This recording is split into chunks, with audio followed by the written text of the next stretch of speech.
Varthabharati top 20 ನ್ಯೂಸ್ಗೆ ಸ್ವಾಗತ. ಇವತ್ತಿನ ಪ್ರಮುಖ ಸುದ್ದಿಗಳ ಹೈಲೈಟ್ ನಿಮಗಾಗಿ ಇಲ್ಲಿವೆ. ಬಸ್ ಪ್ರಯಾಣ ದರ 15% ಹೆಚ್ಚಳ, ಸಚಿವ ಸಂಪುಟ ಒಪ್ಪಿಗೆ. ಕೆಎಸ್ಆರ್ಟಿಸಿ, ಬಿಎಂಟಿಸಿ ಸೇರಿದಂತೆ ರಾಜ್ಯ ಸರ್ಕಾರದ ಸಾರಿಗೆ ಬಸ್ಗಳ ಪ್ರಯಾಣ ದರ 15% ಹೆಚ್ಚಳ, ನಷ್ಟದ ಹೊರೆಯನ್ನ ಸರಿದೂಗಿಸಿಕೊಳ್ಳೋಕೆ ಚಿಂತನೆ. ರಾಜ್ಯ ಸಚಿವ ಸಂಪುಟದ ಒಪ್ಪಿಗೆ. ಮನು ಭಾಕರ್, ಡಿ ಗುಕೇಶ್ ಸೇರಿ 4ವರಿಗೆ ಖೇಲ್ ರತ್ನ ಪ್ರಶಸ್ತಿ. ಧ್ಯಾನ್ ಚಂದ್ ಖೇಲ್ ರತ್ನ ಪ್ರಶಸ್ತಿ ಘೋಷಣೆ. ಒಲಿಂಪಿಕ್ ಪದಕ ವಿಜೇತೆ shooter Manu Bhaker, chess ball champion D Gukesh, hockey ತಂಡದ ನಾಯಕ ಹರ್ಮನ್ ಪ್ರೀತ್ ಸಿಂಗ್, ಪ್ಯಾರಾಲಿಂಪಿಕ್ ಚಿನ್ನದ ಪದಕ ವಿಜೇತ ಪ್ರವೀಣ್ ಕುಮಾರ್ ಆಯ್ಕೆ. ಭಿನ್ನಮತೀಯರಿಗೆ ಕಡಿವಾಣ ಹಾಕಿ ಅಮಿತ್ ಶಾ ಭೇಟಿಯಾದ ವಿಜಯೇಂದ್ರ. ಯತ್ನಾಳ್ ಬಣದ ಚಟುವಟಿಕೆಗಳಿಂದ ಪಕ್ಷ ಸಂಘಟನೆಗೆ ಅಡ್ಡಿಯಾಗ್ತಾ ಇದೆ, ಕಡಿವಾಣ ಹಾಕಿ ಅಮಿತ್ ಶಾಗೆ ದೂರು ನೀಡಿದ ವಿಜಯೇಂದ್ರ. ಮಣಿಪುರ ಸಿಎಂ ಬೀರೇನ್ ಸಿಂಗ್ ರಾಜೀನಾಮೆ ನೀಡಲಿ, ಅಶೋಕ್ ಗೆಹ್ಲೋಟ್. ಮಣಿಪುರ ಮುಖ್ಯಮಂತ್ರಿ ಬೀರೇನ್ ಸಿಂಗ್ ಅವರು ಕೇವಲ ಕ್ಷಮೆ ಯಾಚಿಸಿದ್ರೆ ಸಾಕಾಗಲ್ಲ, ತಮ್ಮ ಸ್ಥಾನಕ್ಕೆ ರಾಜೀನಾಮೆ ನೀಡಬೇಕು ಎಂದ ಕಾಂಗ್ರೆಸ್ ನಾಯಕ ಅಶೋಕ್ ಗೆಹ್ಲೋಟ್. ರಾಜ್ಯದಲ್ಲಿ ಸಂಪುಟ ಪುನರ್ರಚನೆ, ಕೆಪಿಸಿಸಿ ಅಧ್ಯಕ್ಷರ ಬದಲಾವಣೆ ಮತ್ತೆ ಚರ್ಚೆಗೆ. ಉಪಚುನಾವಣೆ ಮುಗಿದ ಬೆನ್ನಲ್ಲೇ ಮುನ್ನೆಲೆಗೆ ಬಂದ ಸಂಪುಟ ಪುನರ್ರಚನೆ, ಕೆಪಿಸಿಸಿ ಅಧ್ಯಕ್ಷರ ಬದಲಾವಣೆ ವಿಚಾರ ಪಕ್ಷದ ನಾಯಕರು ಹೈಕಮಾಂಡ್ ಜೊತೆ ಚರ್ಚಿಸಿ ನಿರ್ಧಾರ ಎಂದ ಸಿದ್ದರಾಮಯ್ಯ. ಮೋದಿಯನ್ನ ಭೇಟಿಯಾದ ಪಂಜಾಬ್ ಗಾಯಕ ದಿಲ್ಜಿತ್ ದೋಸಾಂಜ್. ಪ್ರಧಾನಿ ಮೋದಿ ಭೇಟಿ ಮಾಡಿ ಸಂಗೀತ, ಸಂಸ್ಕೃತಿ ವಿಷಯಗಳ ಕುರಿತು ದಿಲ್ಜಿತ್ ದೋಸಾಂಜ್ ಚರ್ಚೆ. ರೈತರ ಪ್ರತಿಭಟನೆಯನ್ನ ಬೆಂಬಲಿಸಿದ್ದಕ್ಕಾಗಿ ಬಲಪಂಥೀಯರ ಟೀಕೆಗಳನ್ನು ಎದುರಿಸಿದ್ದ ಪಂಜಾಬಿ ಗಾಯಕ.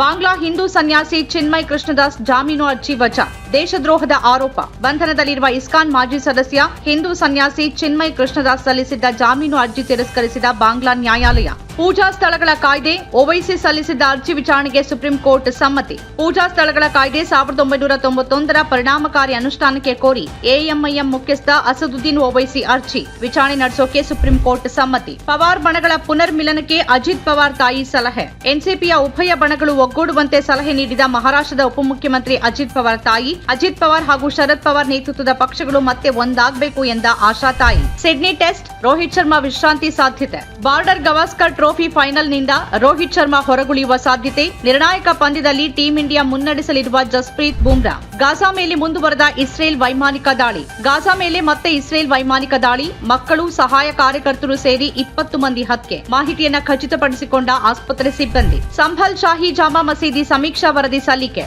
ಸಂಭಲ್ನ ಶಾಹಿ ಜಾಮಾ ಮಸೀದಿಯ ಸಮೀಕ್ಷಾ ವರದಿಯನ್ನ ಜಿಲ್ಲಾ ನ್ಯಾಯಾಲಯಕ್ಕೆ ಸಲ್ಲಿಸಿದ ಅಡ್ವೊಕೇಟ್ ಕಮಿಷನರ್. 2024ರ ನವೆಂಬರ್ 19 ಮತ್ತು 24ರಂದು ನಡೆಸಲಾಗಿದ್ದ ಸಮೀಕ್ಷೆ. ಒತ್ತಡದ ಭಾರದಲ್ಲಿ ನ್ಯಾಯಮೂರ್ತಿಗಳು, ಹೈಕೋರ್ಟ್. ಅತಿಯಾದ ಕೆಲಸದ ಒತ್ತಡ ಕೆಲವು ನ್ಯಾಯಾಧೀಶರ ಸಾವುಗಳಿಗೆ ಮತ್ತು ಆರೋಗ್ಯ ಸಮಸ್ಯೆಗಳಿಗೆ ಕಾರಣ ಎಂದ ಕರ್ನಾಟಕ ಹೈಕೋರ್ಟ್. ನ್ಯಾಯಮೂರ್ತಿಗಳು ಆರಾಮಾಗಿರ್ತಾರೆ, ರಜಾ ದಿನಗಳು ಹೆಚ್ಚು ಅನ್ನೋದು ತಪ್ಪು ಕಲ್ಪನೆ ಎಂದ ಹೈಕೋರ್ಟ್. ಕ್ಷುಲ್ಲಕ ವಿಚಾರಕ್ಕೆ ಸಹೋದರಿಯ ಕೊಲೆ, ತಂದೆ ಅತ್ತಿಗೆಗೆ ಚಾಕು ಇರಿತ. ಜ್ವರ ಬಂದಿದ್ದ ಮಗುವಿಗೆ ಸೌತೆಕಾಯಿ ತಿನ್ನಿಸಬೇಡ ಅಂತ ಹೇಳಿದ್ದಕ್ಕೆ ಸಹೋದರಿಯ ಕೊಲೆ, ತಂದೆ ಅತ್ತಿಗೆಗೆ ಚಾಕು ಇರಿದ ಯುವಕ. ಚಾಮರಾಜನಗರ ಜಿಲ್ಲೆಯ ಕೊಳ್ಳೇಗಾಲದಲ್ಲಿ ಘಟನೆ, ಆರೋಪಿಯ ಬಂಧನ. ಡ್ರೆಸ್ಸಿಂಗ್ ಕೋಣೆಯ ಚರ್ಚೆಗಳು ಅಲ್ಲೇ ಮುಗಿಯಬೇಕು, ಗಂಭೀರ್ ತಾಕೀತು. ಡ್ರೆಸ್ಸಿಂಗ್ ಕೋಣೆಯಲ್ಲಿನ ಚರ್ಚೆಗಳು ಸಾರ್ವಜನಿಕಗೊಳ್ಳಬಾರದು ಅಂತ ಆಟಗಾರರಿಗೆ ಗಂಭೀರ್ ತಾಕೀತು. ಆಟಗಾರರೊಂದಿಗೆ ಮಾತುಕತೆ ನಡೆಸಲಾಗಿದೆ ಎಂದ ಭಾರತ ತಂಡದ ಮುಖ್ಯ ಕೋಚ್. ಜಮ್ಮು ಕಾಶ್ಮೀರ ರಾಜ್ಯ ಸ್ಥಾನಮಾನ ಮರುಸ್ಥಾಪಿಸಿ ಓಮರ್ ಅಬ್ದುಲ್ಲಾ. ಜಮ್ಮು ಮತ್ತು ಕಾಶ್ಮೀರದ ಕೇಂದ್ರಾಡಳಿತ ಸ್ಥಾನಮಾನ ತಾತ್ಕಾಲಿಕ.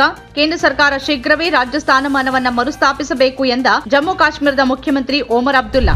ದಲ್ಲೇವಾಲ್ರನ್ನ ಆಸ್ಪತ್ರೆಗೆ ಸ್ಥಳಾಂತರಿಸಿದ ಪಂಜಾಬ್ ಸರ್ಕಾರಕ್ಕೆ ಸುಪ್ರೀಂ ತರಾಟೆ. ಉಪವಾಸ ಸತ್ಯಾಗ್ರಹ ನಿರತ ರೈತ ನಾಯಕ ಜಗಜೀತ್ ಸಿಂಗ್ ದಲ್ಲೇವಾಲ್ರನ್ನ ಆಸ್ಪತ್ರೆಗೆ ಸ್ಥಳಾಂತರಿಸಿದ ಪಂಜಾಬ್ ಸರ್ಕಾರದ ವಿರುದ್ಧ ಸುಪ್ರೀಂ ಕೋರ್ಟ್ ಅಸಮಾಧಾನ.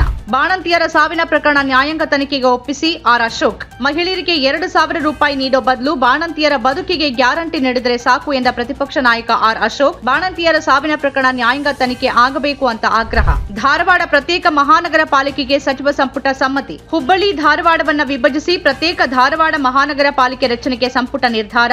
ಧಾರವಾಡ ಪ್ರತ್ಯೇಕ ಪಾಲಿಕೆ ಹೋರಾಟ ಸಮಿತಿಯಿಂದ ಸಂಭ್ರಮಾಚರಣೆ. ಅತ್ಯಂತ ತಾಪಮಾನದ ವರ್ಷ ಅಂತ ದಾಖಲಾದ 2024. 1901ರಿಂದ ಈವರೆಗೆ ಭಾರತದಲ್ಲಿ ದಾಖಲಾಗಿರುವ ಅತ್ಯಂತ ತಾಪಮಾನದ ವರ್ಷ 2024. ವಾರ್ಷಿಕ ಸರಾಸರಿ ತಾಪಮಾನ 25.75 ಡಿಗ್ರಿ ಸೆಲ್ಸಿಯಸ್ ದಾಖಲು. ಭಾರತೀಯ ಹವಾಮಾನ ಇಲಾಖೆ ಮಾಹಿತಿ.